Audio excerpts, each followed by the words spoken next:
오늘 법사위와 가방위에서 입법청문회가 열립니다.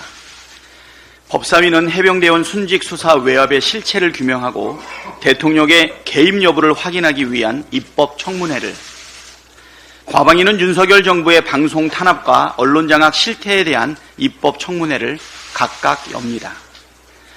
해병대원 순직 수사 외압 의혹의 경우 왜 장관 결재까지 받은 수사 결과 보고서가 뒤집혔는지, 경찰에 이첩된 보고서를 회수하는 과정에 누가 왜 개입했는지, 대통령은 어떻게 개입했는지 낱낱이 밝혀야 합니다.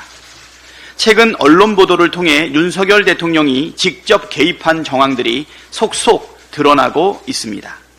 수사 보고서를 경찰로부터 회수한 2023년 8월 2일 당일만 해도 윤석열 대통령은 이종섭 장관에게 3차례 직접 전화를 하고 임기훈 국방비서관에게 전화를 하고 신범철 국방부 차관에게 전화를 했습니다.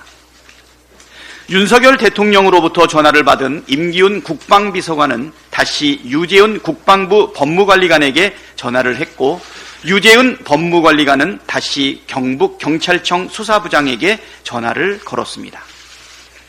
윤석열 대통령이 신범철 차관에게 전화하고 약 3시간 뒤에 국방부 검찰단이 경북경찰청으로부터 수사보고서를 회수했습니다. 수사보고서 회수의 정점에 윤석열 대통령이 있다는 강력한 정황 증거입니다. 과거 특검은 왜 거부합니까? 죄를 지었으니까 거부하는 겁니다 라고 말했던 윤석열 대통령의 발언을 온 국민이 똑똑히 기억하고 있습니다. 윤석열 대통령이 왜 그렇게 기를 쓰면서 해병대원 특검법 통과를 방해하는지 잘 알 것 같습니다.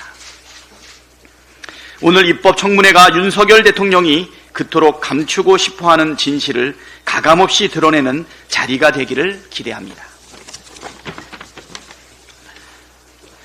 최해병 순직 1주기가 한 달도 채 남지 않았습니다.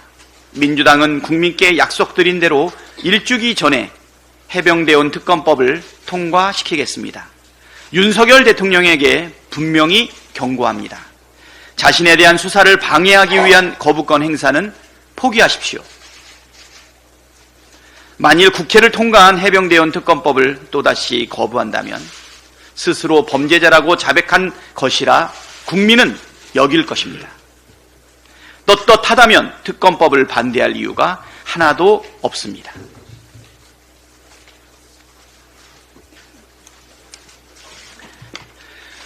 국민권익위원회가 청탁금지법에 대한 질의에 답변을 내놓았는데 가관입니다. 권익위는 영부인에게 300만 원 상당의 명품백 선물을 하려고 하는데 법에 접촉되는지 궁금하다는 내용의 질문에 청탁금지법은 공직자 등의 직무와 관련이 없는 경우에는 공직자 등 배우자의 금품 수수 등 수수를 제한하지 않는다고 답변을 달았습니다.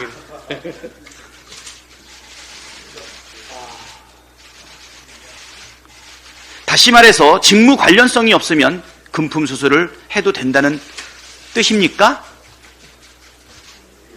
어처구니가 없는 헛소리입니다. 청탁금지법 제8조 1항에는 공직자 등은 직무 관련 여부 및 기부, 후원, 증여 등 그 명목에 관계없이 동일인으로부터 1회에 100만 원 또는 매 회계연도에 300만 원을 초과하는 금품 등을 받거나 요구 또는 약속해서는 아니 된다고 명시되어 있습니다. 즉 직무 관련 여부와 관계없이 동일인으로부터 1회에 100만 원이 넘는 금품을 받아서는 안 된다고 명확하게 규정하고 있습니다. 또 8조 4항에는 공직자의 배우자에 대해서도 동일하게 규정하고 있습니다. 김건희 여사에 대해 면죄부를 주려고 하다 보니 청탁금지법을 멋대로 왜곡 해석하는 지경에까지 이른 것입니다. 국민 권익 보호와 청렴한 사회 구현을 위해 탄생한 권익위가 권익 보호와 부패한 사회 구현을 위해 노력하는 기관으로 전락해버렸습니다. 이렇게 막 나갈 거면 국민권익위원회가 존재할 이유가 하나도 없습니다. 건의권익위원회 또는 국민부패위원회로 개명해야 되지 않겠습니까? 이상입니다.